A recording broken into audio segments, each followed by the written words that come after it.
नमस्कार दोस्तों, मैं हूं अंकित और आपके मेरे YouTube चैनल में हार्दिक स्वागत है दोस्तों।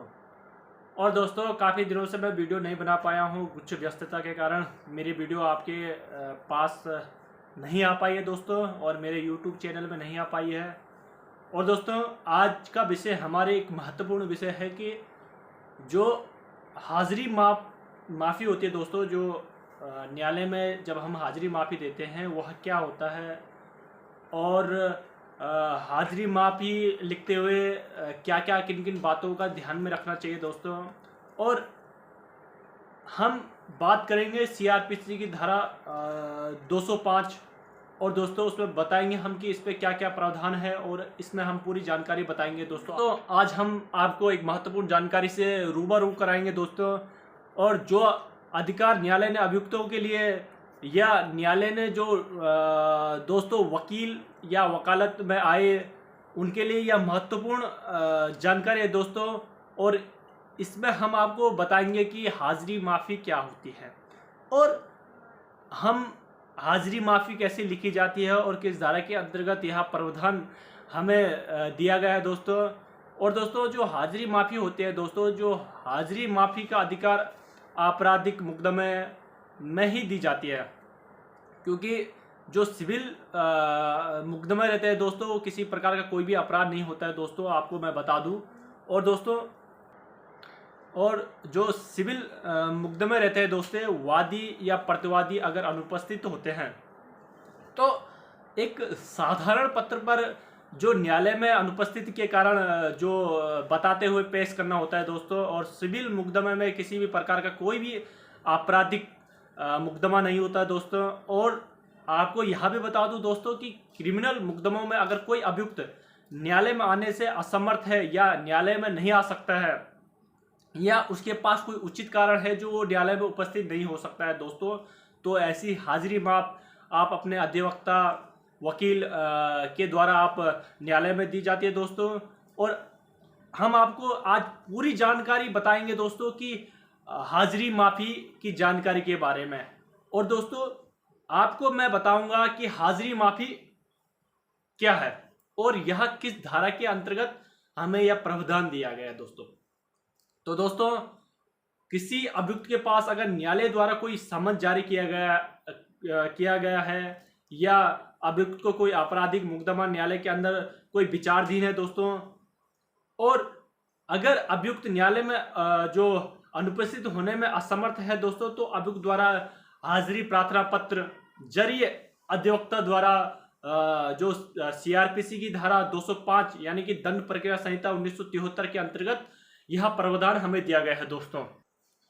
और जो अभियुक्त जरिए जो अधिवक्ता द्वारा हाजिरी माप जो न्यायालय के समक्ष जो पेश करता है दोस्तों, और न्यायालय को अगर उचित कारण लगता है तो न्यायालय उसको स्वीकार करता है। और दोस्तों, अगर अभियुक्त द्वारा बार बार न्यायालय में उपस्थित होने में असमर्थ है, या न्यायालय को लगता है कि यह बार बार हाजिरी माफी अधिवक्ता द्वारा ही दे रहा है, तो दोस्तों जो हाजिरी माफी ही अभी द्वारा जो पेश की जाती है, यानी कि अधिवक्ता द्वारा जो पेश की जाती है, न्यायालय हाजिरी माफ को अस्वीकार कर सकता है।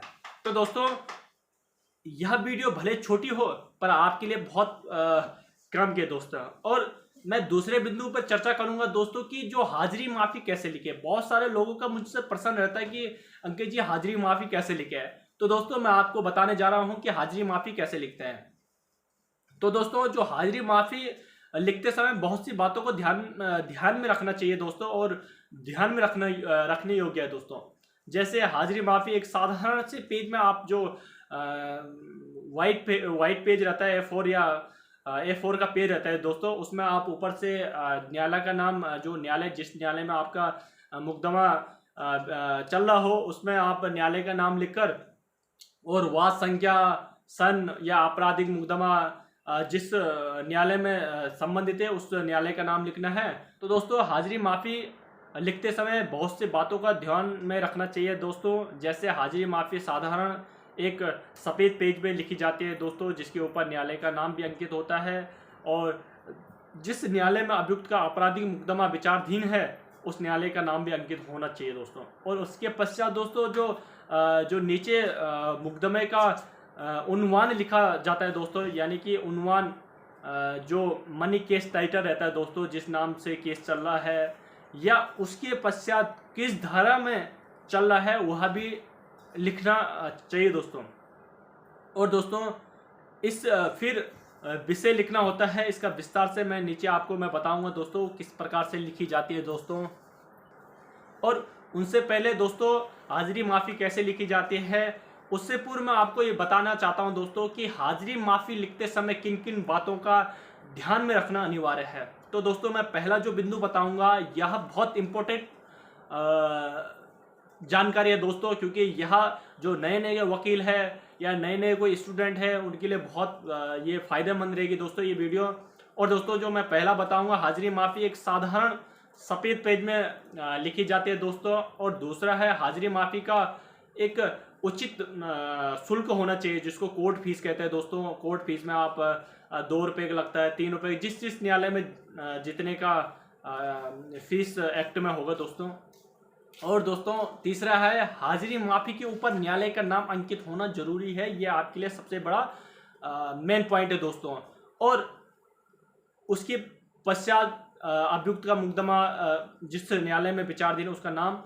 चौथा है दोस्तों जो हाजिरी माफ़ी लिखते समय न्यायालय के नाम के नीचे का मुकदमा उन्वान, यानी कि केस नंबर, सन और केस नंबर, ये होता है दोस्तों। और दोस्तों पांचवा है हाजिरी माफ़ी में जो मुकदमे उन्वान के नीचे दाईं तरफ FIR नंबर लिख सकते हैं दोस्तों। उसके तहत धारा के अंतर्गत मुकदमा चल रहा है वो लिख सकते हैं, या पुलिस थाने का नाम आप लिख सकते हैं। और दोस्तों छठवा है इसके पश्चात उन सबके बाद विषय लिखना चाहिए जिसके अंदर लिखना होता है।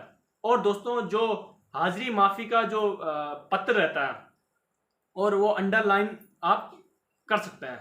और दोस्तों जो हाजिरी माफ़ी जो क्रिमिनल मुकदमा में कैसे लिखे जाते हैं दोस्तों, मैं आपको एक अपना फॉर्मेट बताऊंगा, मतलब जो साधारण तौर पर हर वकील लिखते हैं दोस्तों। तो मैं आपको बताना चाहूँ, अगर जैसे हम लिख सकते हैं दोस्तों, माननीय न्यायालय श्रीमान मुख्य न्यायिक मजिस्ट्रेट आप जिले लिख सकते हैं। आप दोस्तों उसके बाद आप वाद संख्या या सन, आप जिसका केस चल रहा होगा, अगर किसी का वादी प्रतिवादी का नाम जिसने केस कर रखा होगा, जैसे सरकार बनाम अभियुक्त का नाम लिख सकते हैं दोस्तों।